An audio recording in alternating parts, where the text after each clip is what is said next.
Alright guys, welcome back. So for the next phase on our wheel ditch filler farm implement, we've got to get the axles on, we've got to get all the components that are involved in the axles installed. That's really the next big thing. So I've got my pieces of rec tube here. These are the pivot arms that go on either side. The way this is made, there's a piece of DOM and a shaft that weld on the bottom side that goes through this. That way this can pivot and rock back and forth. It really doesn't have any suspension. And this is the way that they're made. So we've got to have a piece of DOM that welds through this, a pin that runs through this. These will mount on the outside here. We've got some work to do. Now I've got this laid out. I ordered a bit. Goodness, are they expensive. I had to order a 2 3/4 bit because our axles are going to go through here. And I need to make sure that that hole is perfect. I don't have a fly cutter small enough to machine a 2 3/4 hole, and I don't have a bit big enough, or I didn't, so I had to order one. $400 later, the bit's on the way. It should be here tomorrow. So we should be able to get these drilled out tomorrow. Tonight we're going to work on getting the DOM installed in the center of these. I had a brainstorm.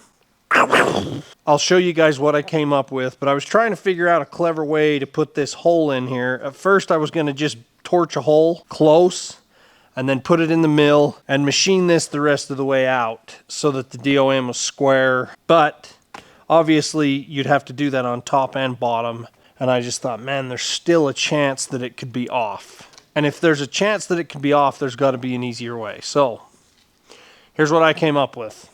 I ended up taking the tube, I marked center, I center punched it, center this way and center this way, and then I took it over to the burn table, and I'll show you guys what we got. I'm going to show you guys the one I just burned first. Okay, so you can see we got a nice pretty hole here that goes all the way through. Lined up pretty dang good. Pretty happy with that. It's not perfect, it is just a hair off, but it doesn't matter because I checked it with the DOM and it's a little bit tight. So I'm going to have to touch it up with a grinder to get it to slide all the way through, but that's okay. I want to make sure that this is square to the tube so that when I slide it through, I've got to weld it here and here. So that's what we're going to go with. So I'm going to go over to the burn table and I'll show you guys how I've set this up.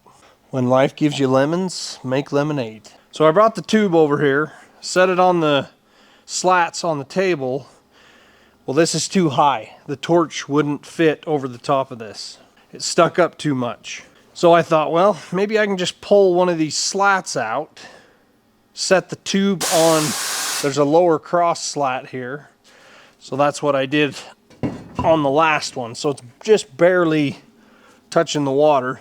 The water in the table is a little bit low right now, which is okay. So if I set that down, that gets it low enough that I can burn these circles. It's working great so far. So what I'll do is I'll take the laser and I put it right on the center pop mark so that I know my circle's centered here. And then I just have the table burn it. Hopefully this is going to end up saving us a bunch of time. It's working out so far, so I'll get this other one lined up and then we'll show you guys how it goes. Okay, here we go.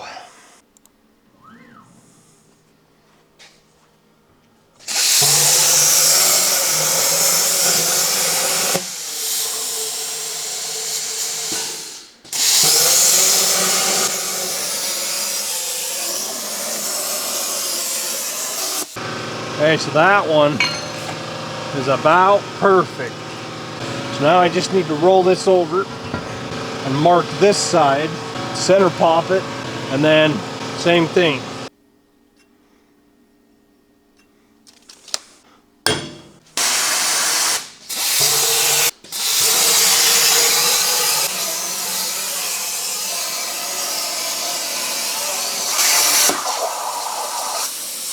So obviously they're not absolutely perfect. I can tell that we're just a hair lower on this hole than the other hole, but I can grind these out and I can tack those in place to where they're square to the tube. I'm not too worried about that. All right, so I think that's going to save us a bunch of time. I've got to clean them up with a grinder to get the DOM to slide through there, but I think it's going to work okay. Next order of business, we got to figure out what the length of the DOM is, and then I had another brainstorm of how to eliminate just a silly thing that I've seen on a design from another manufacturer. I think it's going to be a lot better, a lot stronger, and easier to fabricate. So we'll go over and we'll see if we can get the length on the DOM figured out. When we get that figured out, we'll come back to you guys and show you guys where we're at. Okay guys, next order of business. So I did get a couple pieces of DOM cut here. Hopefully you can see that. There's 3 grease grooves. They're kind of shallow, but there is 3 grease grooves down this DOM. I did have to machine it down just a hair. When I say just a hair, I mean I took it down about 8 thousandths of an inch. Standard is 5 to 8 thousandths. That gives it just enough room to accept grease, but it still keeps things tight enough to where you don't get a whole lot of slop. So 5 to 8 thousandths. I went 8 thousandths because I'm worried that this is going to flex or warp a little bit when I weld it, and I don't want to have to machine the shaft down after I weld these in place. I am a little bit nervous about that, but it's just something we're going to have to deal with. So what we're doing now is we're drilling these and tapping these for our grease zerks, and I'll show you this one. So I've already got one done, and you can see I put the 45 zerks on there. I got one on either side so that we can fill it up good. Hopefully you can see the grease grooves in there. That should keep things from seizing up. Okay, so we're just drilling and tapping these. Pretty quick process. I'm using a 7/32 bit. The grease zerks that I'm using are 12/28 on the thread pitch. So I'm just drilling a hole, power tapping these with the mill. I'm using some of this Anchor lube, pretty good stuff.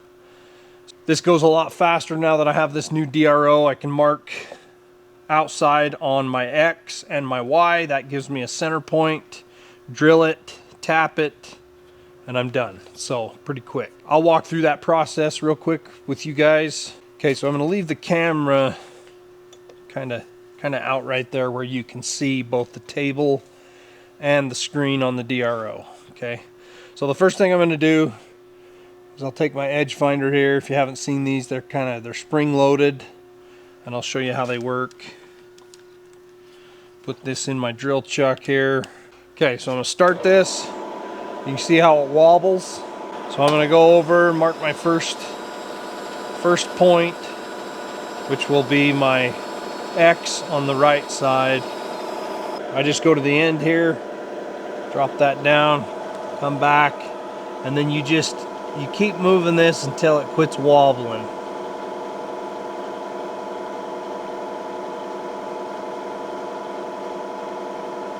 Okay, so then I'll mark X.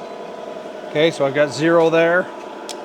Now I'm going to run this the other direction, and then I'll bump this so that it wobbles again. Okay, lower that down.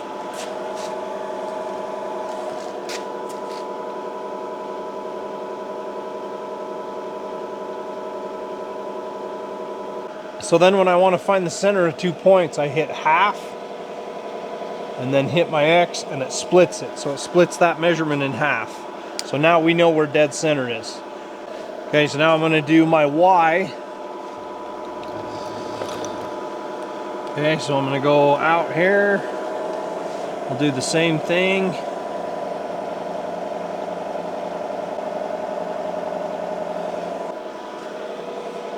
Mark Y. Now go the other direction. And then we'll go half, hit Y, boom. Okay, so now I can put my center drill in. I can zero everything up on my X and my Y, and I know I've got a spot right dead center of this part. Saves a bunch of time. Just wanted to show you guys that.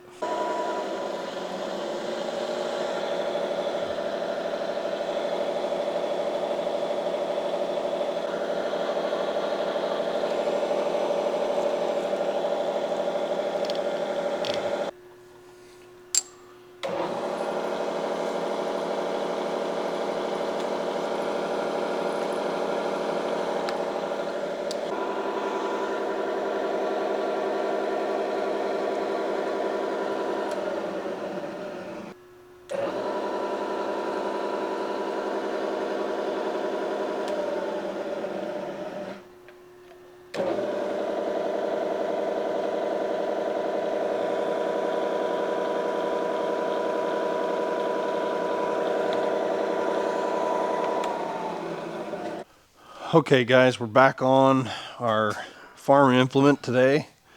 I did get some gussets burned, and I wanted those as close to flush as possible. So I got 2 for either side. Those are burned at a 1/2-inch plate. We're going to see if we can get our DOM and these gusset plates and everything welded on today. Then we're kind of on to the next phase, to where we got to start figuring out the slide gate on the bottom and the chute and things like that. So let's see what we can get done today. We did get an order in the mail yesterday, and I'll show you guys that right now. So this pivot bar that the axles go through, the hole for the axles needs to be as close to perfect as possible. And I mentioned to you guys before, I didn't have a fly cutter that was small enough. I didn't have a bit that was the right size. I do have this for the mill, but the problem is it's too big. That's 3-inch. So that wasn't going to work either, because the holes for the axles need to be 2 3/4. My thought was the best route is going to be to use one of these steel hog bits.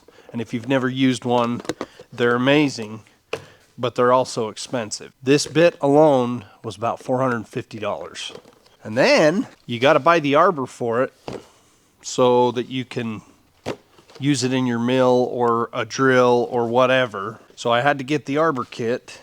So together, these 2 parts were about $600. I think this is one of the things that people don't realize is, with fabrication, the tooling alone is extremely expensive, and that's part of the reason we have to charge per hour what we charge, because the tooling is so expensive, and it's very specialized. You can't just go anywhere and get this kind of work done. You have to have the right machines, you have to have the right tooling if you want it done right. Sure, somebody could just torch these holes, slide the axles through, try to level them up the best they could and weld them out, but chances are they're not going to be straight. So in our case, we want it to be right. We want this to be straight. We don't want the customer to have any complications or issues with this. I figured this was the best route. So that's what we're going to do. So today I'm going to try to get these holes drilled for the axles. We've got to cut our other pieces of DOM that slide through the center here. We've got to get our large pieces of DOM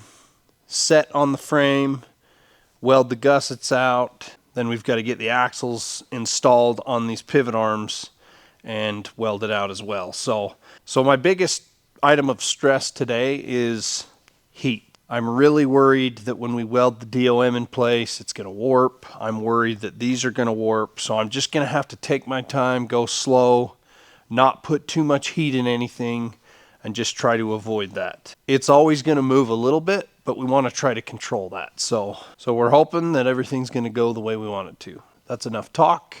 Let's get after it. All right, guys, we got our sleeves that weld in here all machined. Next order of business is we got to get these holes cut for the axles. And this part we have to get right. Here's what the bit looks like. It's a 2 3/4 bit. They ship them with this wax stuff on them to protect the carbide teeth on them. But if you've never used one of these bits, they make cutting steel seem like you're cutting butter. It's pretty dang amazing how smooth these cut. So, and there's our, oh yeah, look at that.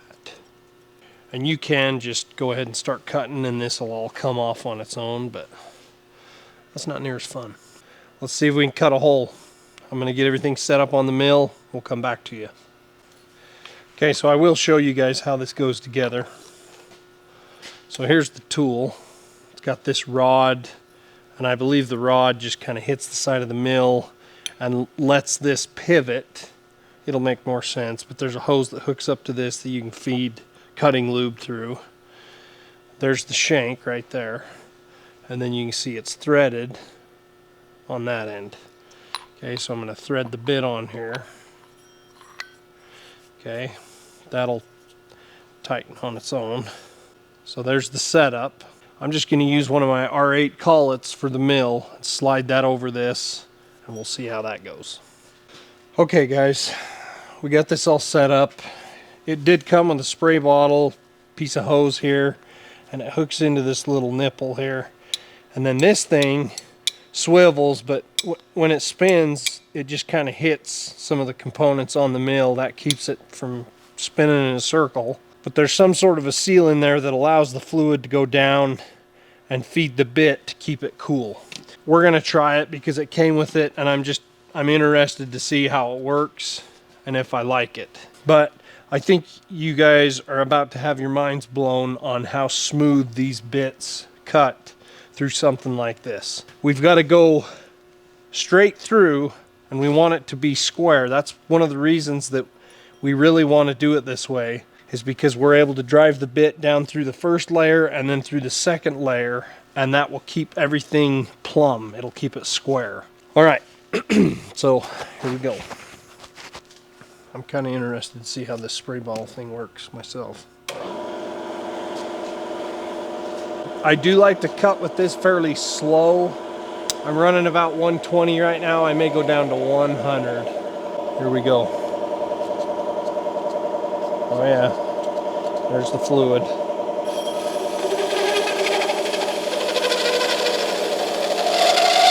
Okay, so if you start getting chatter like that, usually it means you're going too fast. So we're gonna slow it down to 80. See how it's just smoothed out, took the chatter away. And then the other thing you want to make sure you do is keep your pressure on it. You want to make sure you keep a cut. Anytime you have chatter, it's not a good thing. It means you're not feeding fast enough or the speed's too high. But you can see the chips that are coming out of there, it's cutting just the way we want it to. I just love how smooth these bits cut.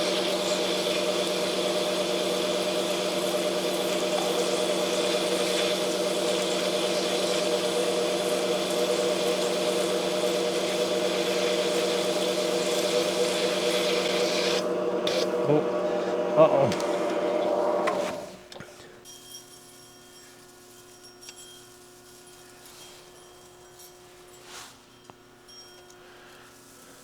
So you can see how fine those chips are. Just cuts a big ribbon. Okay, so it's nice and wet in there. It's cool. It's not getting hot, but I think it was starting to slip in the collet, so I might try to tighten the collet down just a little bit more. It's got flat spots on the shank, but I didn't really want to put it in the drill chuck just because that drops it down so much further. So let's see what that does. Give it another jolt of lube there. Okay, we're cutting again.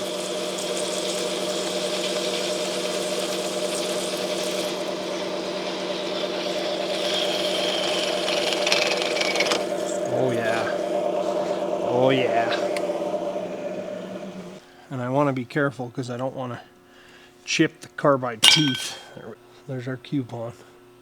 So now we got to drop it down through and start cutting on the other side. I purposely put the side with the seam on the top side because I didn't want to start on an interrupted cut on this bottom level.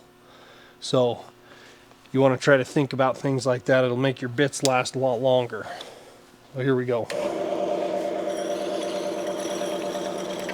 Try to give you guys a better angle here.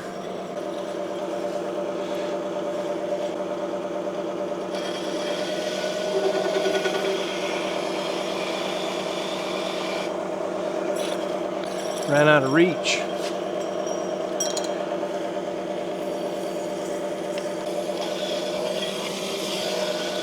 There we go. And where there's not a whole lot of room for the chips in there, I may have to stop midway.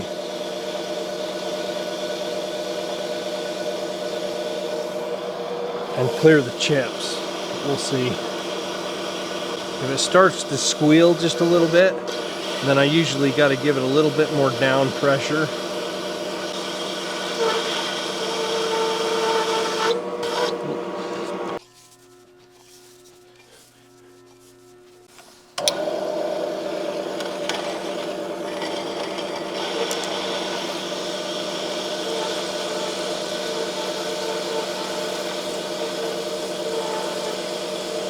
Gotta be getting close.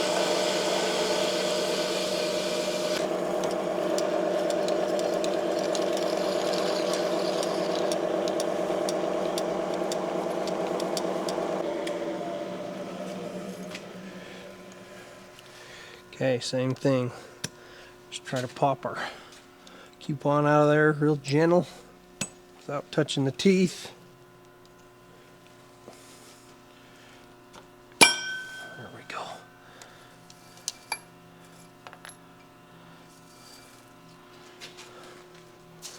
Okay, one hole down. All right, so I'm going to pull this out, and I want to put some calipers on this to show you guys how accurate these bits cut. Okay, so this is really more of a machining process than a drilling process. It is 1,000th over. 2.751. It is 1,000th over. That's how accurate these bits are. And that's actually perfect because that gives me just enough room to slide that axle in there. And it's probably going to be like an interference fit getting it in there. But once I get it in there, it shouldn't have a lot of slop. It should be square because we leveled this, made sure that it was square to the machine, and drilled our hole.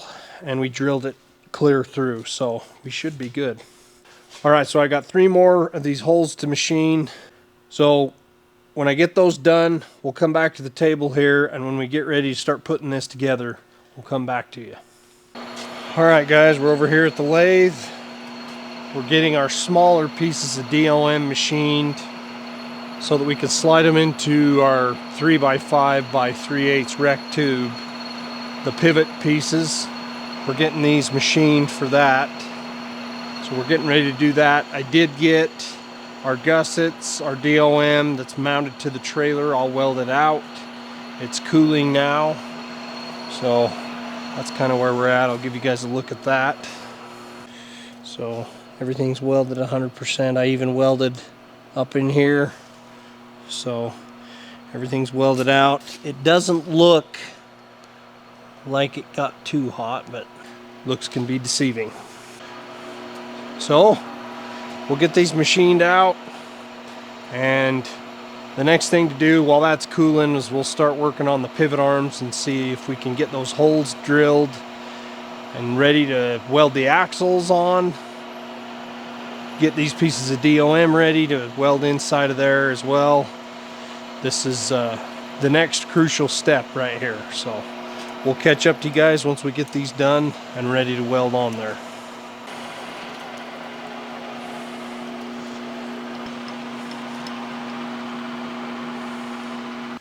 Okay guys, this is the next crucial, scary part of this process. So we've got to try to keep this center sleeve and the axles square with each other and square to the tube so that when we put them on, our wheels aren't ski-wampus. There's a lot going on here, so we got to make sure we get this right. So my plan, I've machined the faces of all of these sleeves. So this is a machined surface. I know it's perpendicular, so I've put it on my table here, and I've made sure that that is on the table. I've got some shims underneath this that are the size that I need here, and then I've checked my measurement here. I needed to be 1 5/8 inches here. That'll give us 1 inch clearance between the frame and our pivot arm here. So that's what the one that we took the measurements off of, that's how it was. So I figure 1 inch clearance should be enough. So this is square to the table. If you check it with a square, it is right on the money. The problem is, as soon as you start tacking things, they're going to start pulling. So what I'm going to do is I'm going to put 2 tacks here and here, and I'm going to just hit it real quick to try to keep it from pulling too much. I can't really push it this way, but I can push it the other way. So if I know that I'm square here, I'm going to tack this one first and then bounce over here. So here we go.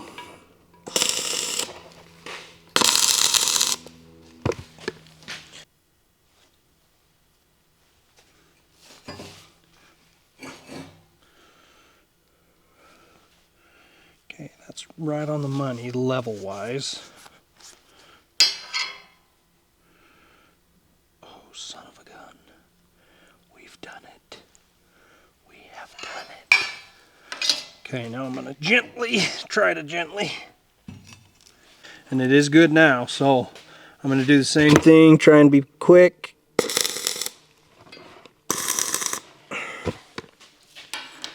Let's see what kind of pull we're getting here.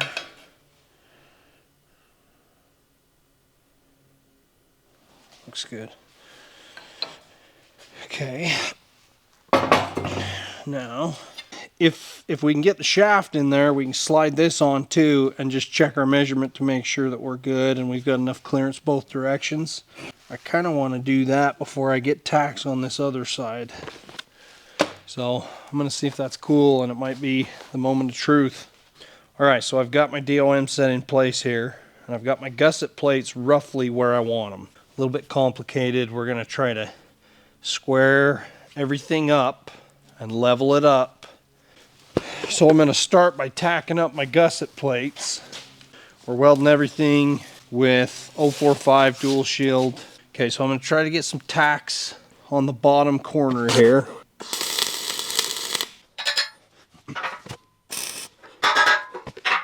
I need to mark that. So I think if I pull a measurement off the back of the trailer to the edge of my gusset plate, if I do the math and figure out what center of the gusset plate is, deduct this half of that measurement, make a mark here. It's not as important that we're perfectly centered over the support as it is that we're square. So we need to make sure we're the same distance on both sides from the rear of the trailer. So I got to cut these tacks, clean those up, then I got to do some math and mark where these go. Lovely. Okay, so hopefully you can see that I got my marks on there. This is where the center of the DOM needs to go.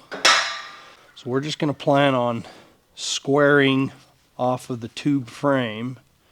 So I'm putting this gusset center of the frame, and this one I want to be kind of towards the outside. The reason I'm doing that, we have to have clearance as much as possible right here for the chute that comes down. I do want to make sure this one's centered, and we need to make sure that we're square this way.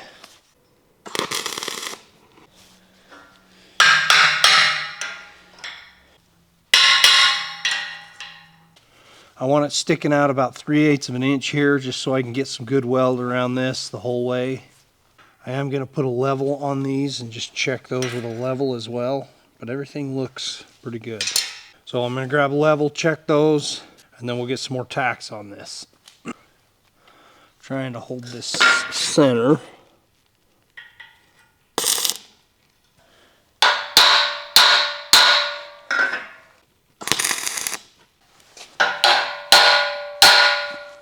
This is a time-consuming process, but it should pay off in the end. So I'm going to get a whole bunch of tacks on this.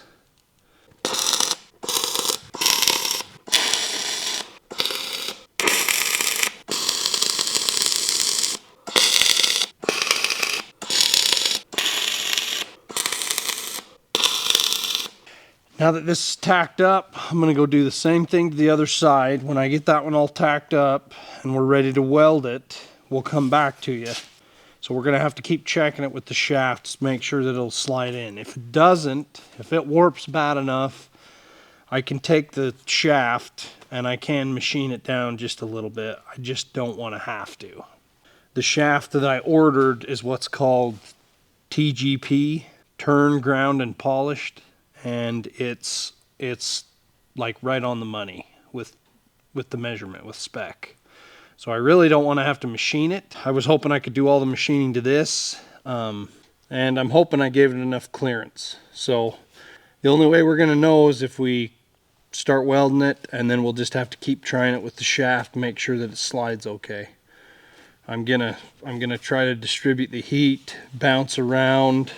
So I'm gonna fit that other side, and when I get it to the point where I feel like we're good, then I'll come back to you.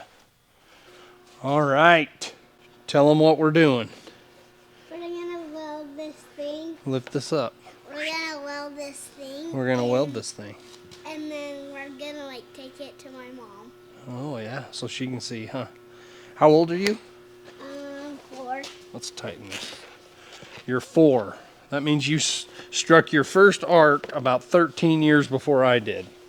I might have been 18. I think I was 18 when I struck my first arc. He's 4, so you got a little bit of a head start, don't you? Okay, so we got his gloves on. We got an FR shirt on him. He's standing on a bucket so he can reach. We're going to be welding dual shield because if you're going to be a bear, be a grizzly. So you're going to take this. This is the trigger. So you're going to hold this. And when I tell you to pull the trigger, you pull the trigger. And first, we just want to tack it. Okay, so when you tack it, you just want to just pull the trigger just for a second. We're going to put a little dot right there. Okay, so now flip your hood down. Okay, now hang on. Let's get you fresh. Okay, can you feel the trigger? Yeah. Okay, now go ahead. Okay, let go. Good job. Wow, that was a good tack. Okay, now we're going to do it on the other side right here. Can you see? No. Let me make sure this hood's working. You step down for a minute and go look at the wall. Okay? Just stay right there. Okay, it's good. It's good. Okay.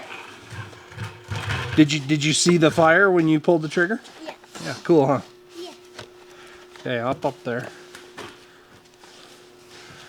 Okay. All right, so you got a tack there, got a tack there. Let's put 2 more tacks on it, just for good practice. Okay, get your hood on. Can you see through that hole? Yeah. Or do you need to pull this down more? Is that good? Yeah. Okay. Okay.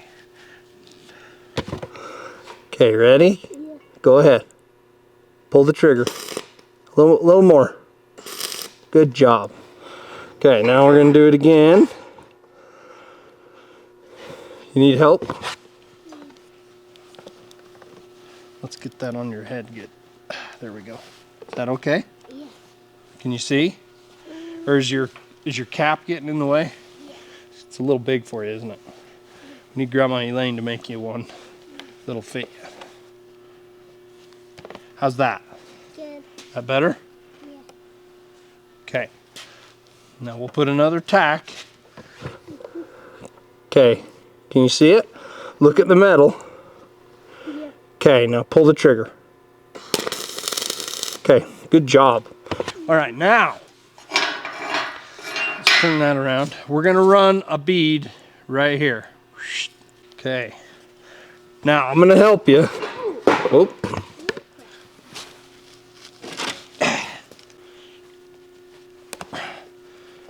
How's that? Can you see better now? Yeah. Okay. Okay, first weld. Here we go. Okay. Now I'm gonna help you.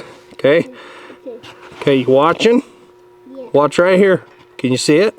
Yeah. Look through the hood. Can you see it right there? Right here? You can't see this? Why can't you see it? Because it's like dark. Let me see.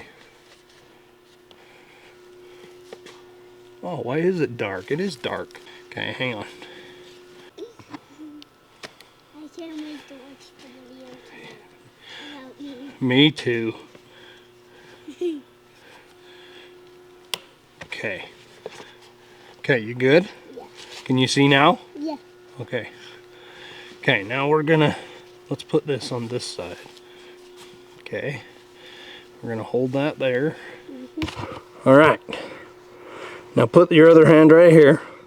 Okay, now we're gonna weld right here, okay? And I'm gonna help you. You ready? When I tell you to stop, stop. But you can pull the trigger and don't let go until I tell you. Okay, ready? Yeah. Go. Let it go nice and slow.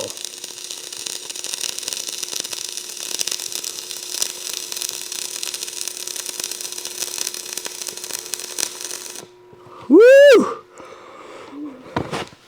Look at that weld. Holy! Pretty cool, huh? How do we cool it down? We just let it cool. Good job. You're a natural. Let's show the crew. There's Gray's first weld. That's got slag on it, so we'll clean it up and show you guys, but it's pretty good. I like it. First time welding. Pretty cool, huh? Yep. All right. We'll get back to work. He come over and said he wanted to try welding. He's had enough running the grinder, so he wanted to try welding. Huh. Okay, well that was fun. Let's get back to work. All right, guys, so here's what we got going. I got the other side tacked on and lined up, leveled, squared, all of the above. One of the things that I decided to do, and it was quite time consuming, but I think it's going to be worth it in the long run, is I slid the piece of shaft through here and checked to see if it was lined up with that one. And it was off a little bit. I ended up having to grind these tacks off, just off of the DOM, so that I had some movement. And then I slid the shaft back through there to where I could move it just a whisker to get it in line with that piece of DOM. And then I could slide the shaft the whole way with no issues. I ended up getting that piece tacked into place while the shaft was in place. And it's all tacked out now. And then I got this piece of angle on here, and I've tacked it to every one of these gussets to try to keep everything from moving while I weld on these. So the first thing I'm going to do is weld the gussets on. I want to try to get these welded out 100%. And I'm going to do the DOM last. And I think what I'm going to do is I'm going to stand the trailer up and I'll weld these flat. And I'll be able to weld 1, 2, 3, 4, and then flip it and weld the other 4. And then I should be good. That's kind of the plan. I'm hoping that with this reinforced, it'll keep everything from moving. By the time I get these welded out, it's probably going to be lunchtime, so I'll probably go in the house for lunch, let the gussets cool, and then I'll come back out, stand it up, and weld the DOM. We're just going to do the best we can. Here we go. I'm going to start welding these out. All right, so we've got one side welded out here. I didn't really hear any flexing, popping, anything like that. I think it stayed put pretty good. I'm going to go ahead and weld that other side, just the gussets. And then when I get those all welded out, like I said, I'll go in for lunch, let them cool, come back out, and then it'll be time to weld on the DOM and see how we do. Moment of truth. So we'll catch up to you guys at that point. Oh boy. That's not good. That's what I was afraid of. Whoa. So I took a measurement and it's saying it's 5 to 7 thou over, which I know the pin is right at 3 inches. I'm going to try and grab a flapper on my die grinder and just maybe ream that out. Maybe there's just some spatter from the welding that is hanging it up. I don't know. We're going to show it some love and see if we can get it to go. Here we go. Try this. Huh. Come on, you. Oh, really? It's hanging up on something.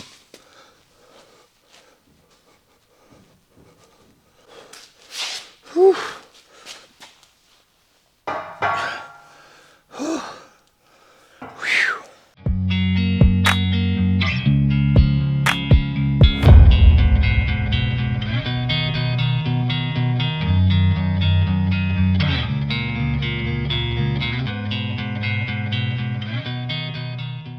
All right, guys, welcome back. So for the next phase of our wheel ditch filler farm implement,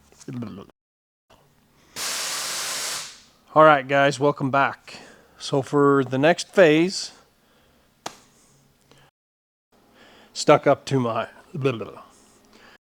And then once we get that figured out, we can come back to you guys when we're getting ready to weld some of this stuff up. We'll show you what we... Okay, so I've got my DOM set in place. Got my gusses.